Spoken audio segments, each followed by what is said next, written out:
Yo mga kababayan, bumalik na naman ang inyong paboritong balikbayan, walang iba kundi si Itim. Wait. I speak in English too. So for all of y'all kababayans who only pay attention when someone speaks in English, There's no nothing. this is for you. This is the prelude to my new vlog series, Balikbayan Not Missionary. Today's episode is episode 00, Not a Missionary. Mamaya! For those of you new to my channel or just new to my content in general, I make music, perform, create content under the alias Itim, which I reinterpret as dark, as the Tagalog word for dark. And I spell it ITM because it's cool, because it's a little play on my actual government name and branding. I have had it in my head for a long time to share more about my life and my work and my story here in the Philippines, and I have just been trying to find the right medium aside from music to do that. I am also a second-generation Filipino-American from California, NorCal, who moved to the Philippines in late 2018 through a faith-based NGO called Servants to Asia's Urban Poor to work in and live in a marginalized urban poor community here in Quezon City, Metro Manila, Philippines. I'll have a lot more to say about my story, my life in America, my decision to move here to the Philippines, what it means for me to come home here to the Philippines as a second-gen balikbayan. All of that good stuff I'll have to share with you all in the first official episode of Balikbayan Not Missionary. But in this episode, Not a Missionary, I want to focus on this word, missionary, and start to unpack this cultural, historical, and societal baggage we have with this word today. And the main reason for that is because a lot of people would probably call me a missionary. I know, Dwight. I know. You know what? Faith-based NGO. So you're a missionary. Eh, anong ginagawa mo dito? Ah, okay. Missionary ka. Ah, okay.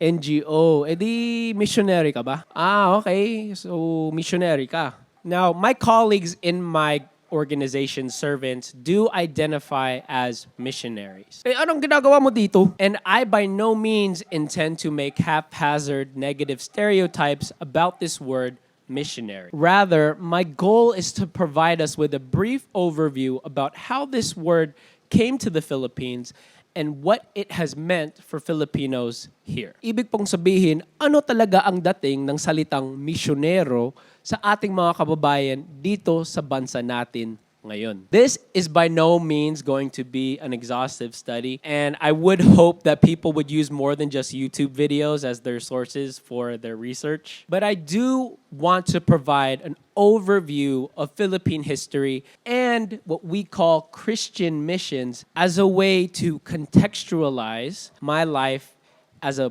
balikbayan not missionary here in my motherland. So again, that is what to expect with today's episode, Not a Missionary, as it will be the prologue to this new vlog series of mine, Balikbayan Not Missionary. So, with all of that to say, mga kababayan, let's get started.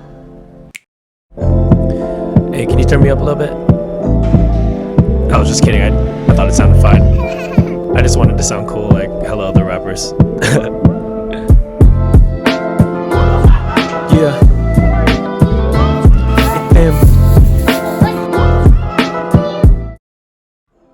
Back in business. One of the lenses which I want to focus on throughout this vlog series and especially in today's episode is the lens of religion in the overall context of colonialism. And so if we look at religion, obviously the way that a new religion comes to a place is through proselytes, or in other words, missionaries. Ah, okay, missionary ka. And so when we talk about religious mission here in the Philippines, whether it was through the Spanish Catholics or the American Protestants, we have to also recognize that these efforts came as an enterprise of empire. As Gennaro D'Esto writes, both parties theologize their rule as the will of God. And so for me, not just as a Filipino American, but also as a Protestant evangelical, I feel personally compelled to really focus on this particular episode of American evangelical missions here in the Philippines. And so if we remember our conversation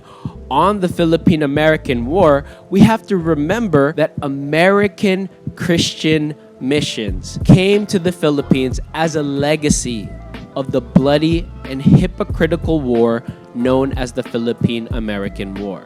Going back to both D'Esto and Magay, they write that American Protestant missionaries were still instruments within this greater colonial project, as religious mission provided the moral justifications for both political subjugation and economic exploitation. And so the American Protestant missionaries were the benevolent in the McKinley administration's benevolent assimilation of the Philippines. And so they were the very means through which President McKinley was able to accomplish his civilizing and Christianizing agenda that came to the Philippines through the Philippine-American War and stayed through the efforts of American Christian missionaries. And so we see a sort of analogous logic play out through America's policy towards the Philippines at the time, where Filipinos need American democracy and American democracy needs American Protestant Christianity. So in other words,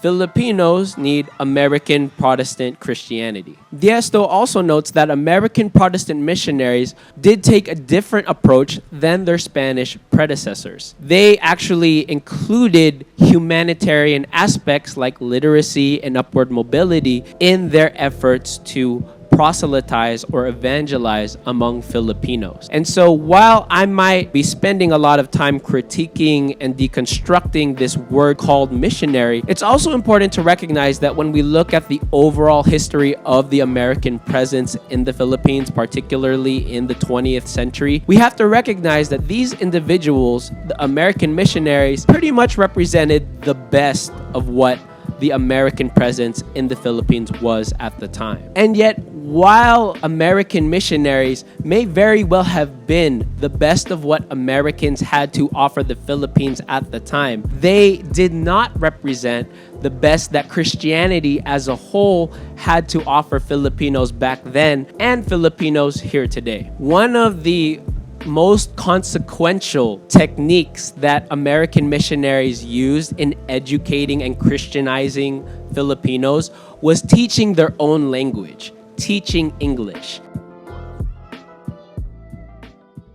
Iyak talaga naman.